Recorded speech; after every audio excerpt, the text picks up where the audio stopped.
Good morning, everybody. This is Dean. Welcome back to my channel, Filipino Nurse Retires Home.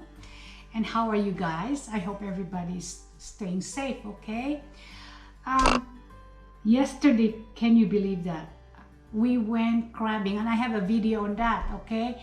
When we went crabbing, at the end of that, when we wrapped up, we had very heavy rain because we still have the tropical storm from that big hurricane that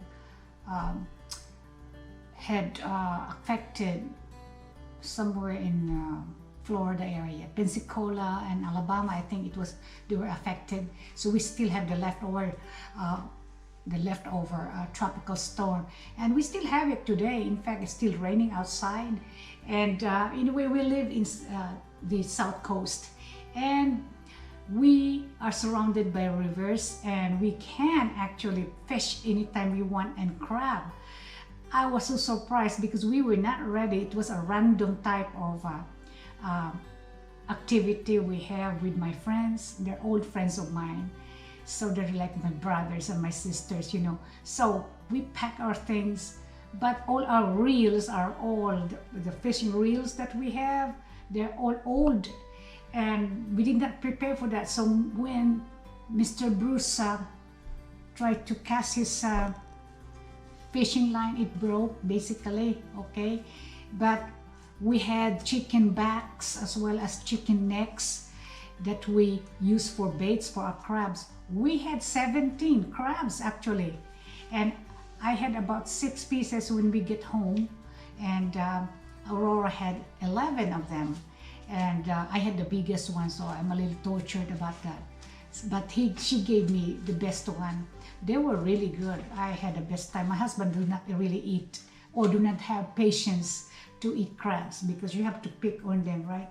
So I do that maybe once in a while, once in a blue moon, but when I do, I eat them. I had about 6 pieces of those, and everything is consumed. So next time when we're gonna do that, maybe next week, I'm gonna show you how to cook crabs in a coconut milk, and they're really good. All right, guys, anyway, we'll talk about something like Fiesta in the Philippines. If I had an appointment with a builder in the other side of Davao City, like 10 o'clock in the morning, and I did not really know that it was Fiesta during that day. Normally it would take me about 30 minutes to commute, and this time it took me forever because of the Fiesta, and I had to go through about 3 towns to go to the pier. So anyway, the first town, they had the Fiesta. I was wondering, questioning what happened. There's a lot of people on the streets. Normally it is a lot, but it's about times 10, and they have all this cultural dances as well as costumes, and they were really prepared for the Fiesta. Anyway, I was wondering, I said, my God, there's only one highway here, and they were parading.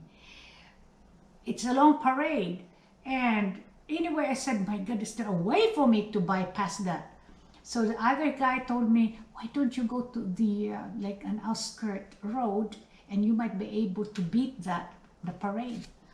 Okay, I went to the road. It's muddy and they're bumpy as come. And when I get to the point of the intersection to the main highway, guess what? The head of that parade, I just missed it. Holy moly! So my goodness, there's about plenty of people, school children, all the government officials and church goers were all there. They're all important. They are the members of the parade. And I was sitting there, holy moly, I was already burning my butt, you know, burning my... I was getting very anxious because it's already 9 o'clock and my appointment is 10 o'clock. I said, I've been waiting here for about 15 minutes.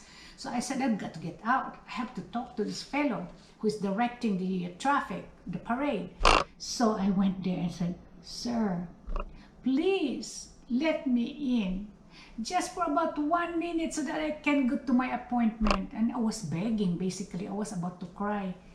No, I wasn't about to cry, but I was about to really say something bad, I guess. Anyway, I relaxed and take some deep breaths. And he said, yes, ma'am, I'm going to just halt the parade for a little bit and let you in. And all those people behind me were also very happy. In 1 minute, we were able to get out of there, and we were so happy to get out. And I was in my appointment on time. Holy moly. But you see, during the parade, everybody is allowed to join. And the school children, my goodness, how many schools are there in that particular area? And I remember those days when we were in high school and college, we have representation. So we are in the main route doing our thing, really. So they have to stop the traffic. So if you have appointment and you have to go through like an area where they have activities, you better get out of there on time, or you better do it the next day. So if you live in the Philippines and you will have that kind of situation, do not lose your temper. Just go with the flow. Jim, go with the flow, with the flow. Anyhow, one of the subscribers mentioned about going with the flow. But anyway, I said to myself, I'm not gonna lose my temper, and I would relax and just talk very nicely, and I was able to get what I want. But otherwise, just enjoy your time there, okay? Because it's Philippines, all right? You don't really have any kind of, you don't follow the clock, all right? So, God bless and stay safe. Bye-bye.